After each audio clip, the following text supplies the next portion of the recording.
আপনারা সবান্ধবে গিয়ে হলে গিয়ে সিনেমাটা দেখুন এবং তারপর আমাদেরকে জানান কেমন লাগলো, এবং আমাদেরকে জানানোটা যতটা ইম্পর্ট্যান্ট, বাকি মানে যারা দর্শক সবাইকে জানান যে কেমন লাগছে, কি ভালো লাগছে, যে কারণে তাদের যাওয়া উচিতই উচিত। কারণ আমার তো মনে হয় অ্যাজ অ্যান অডিয়েন্স দেখাই উচিত এরকম সিনেমা। কি বলবে বল? নিজের প্রতিবেশী, বন্ধুবান্ধব সকলকে বলুন ফিল্মটা দেখতে। সবাইকে এন্টারটেইন করার জন্য আমরা এই ফিল্মটা তৈরি করেছি এবং এটা বড় পর্দার জন্যই তৈরি ফিল্ম। ওটিটির জন্য অপেক্ষা করবেন না, বড় পর্দাতেই দেখবেন। 29 তারিখ 29শে মার্চ রিলিজ হচ্ছে। শীঘ্রই বড় পর্দায় মুক্তি পেতে চলেছে শৌমিক রায়চৌধুরী পরিচালিত ছবি বেলাইন। এই ছবিতে অভিনয় করেছেন পরাণ বন্দ্যোপাধ্যায়, আরজে সায়ন, শ্রেয়া ভট্টাচার্য, তথাগত মুখোপাধ্যায় সহ আরও অনেকে। টিম বেলাইন আর্টিস্ট টিভিকে কি বলল, আসুন শুনে নিন।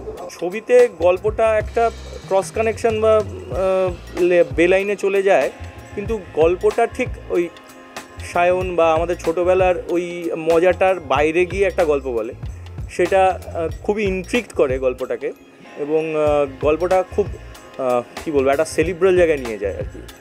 তো মানে ডিফারেন্ট আমাদের এক্সপিরিয়েন্স, ছোটোবেলার এক্সপিরিয়েন্স কিংবা সায়নের এক্সপিরিয়েন্স আর এই গল্পটার এক্সপিরিয়েন্স সম্পূর্ণ আলাদা, এবং গল্পগুলোর মধ্যে একটা ডাইনামিক্স আছে যার জন্য আমাদের করতেও আনন্দ লেগেছে আর কি। সিনেমার নাম বেলাইন, এবং বেলাইন নিয়ে আমরা 29 মার্চে আরও ডিসকভার করব যে কোন বেলাইনের কথা বলা হচ্ছে। এবং জীবনে আমাদের লাইন বেলাইন অনেক সময় গুলিয়ে যায়, কমফর্ট জোনের বাইরে গেলেই মনে হয় বেলাইন হয়ে গেল, কিন্তু তারপর কিছুদিন পরেই আমরা আবার সেই লাইনেই ঢুকে যাই। আমার পরিচিত সার্কেলে এরকম একজন কিংবা দুজনকে চিনি। একজন হচ্ছে তার মধ্যে একজন সায়েন্টিস্ট, যাকে মানে কোটিটা আরশোলা কাটতে হয়েছে। তাছাড়া আমার মা আমার ছোটোবেলায় ভয় দেখাতো আরশোলা সুর আমার মুখের সামনে ধরে। এছাড়া আমি আরশোলা ভয় পায় না এবং ঘৃণা করে না এরকম কাউকে চিনি না। ছবিতে কি আরশোলা নিয়ে কোনো ব্যাপার রয়েছে? আরশোলা এমন একটা জন্তু যেটা হচ্ছে মানে যেটাকে কোনো ডিস্ট্রাকশনই আসলে ডিস্ট্রয় করতে পারে না। মানে যুগ যুগান্তর ধরে ডাইনোসর চলে গেল, আরশোলা গেল না। মানে এই যে কোয়েশ্চেন, কোনোদিন কোনো সায়েন্টিস্ট বলতে পারবে কেন ওইটুকু কি এমন হয় এক চটির বাড়িতে মরে যায় আর নিউক্লিয়ার এক্সপ্লোশনে মরবে না? ওয়াই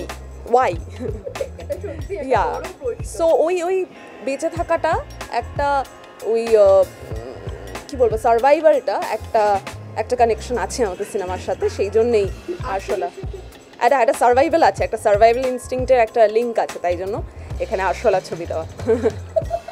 ভালো, সেটার জন্য তো মানে অবশ্যই দেখতে হবে আরশোলা কেন, এই জন্য তুমি অ্যাটলিস্ট দেখতে যাও 29 তারিখে।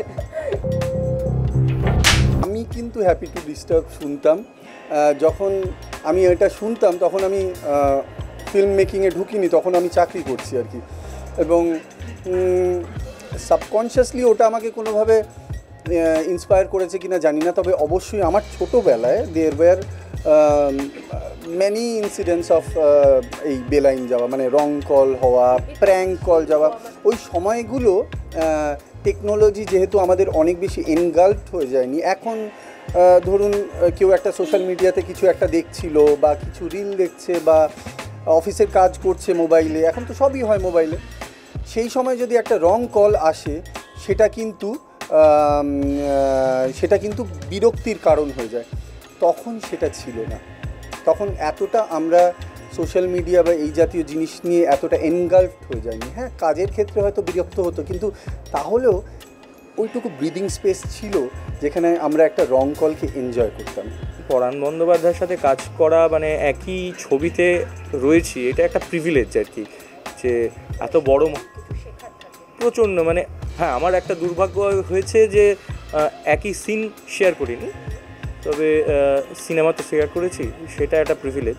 এবং অনসেট শট দিচ্ছেন যখন কিংবা শট শেষে বসে আছেন, এই সময়ে যা এক্সপিরিয়েন্স করেছি সেটা কি বলবো, একটা লেসন আর কি, মানে অ্যাক্টারদের জন্য লেসন, কীভাবে নিজেকে তৈরি করতে হয়, কিভাবে সিনে এক্সপ্লোর করতে হয়, কিভাবে ব্রিফ নিতে হয়, কিভাবে ইন্টারপ্রেট করতে হয়, সব কিছু মানে আলাদা লেভেল। মানে লেজেন্ডারি লোক, তার ভাবনা চিন্তাও লেজেন্ডারি হয়, সেটা আমি দেখে বুঝেছি আর কি।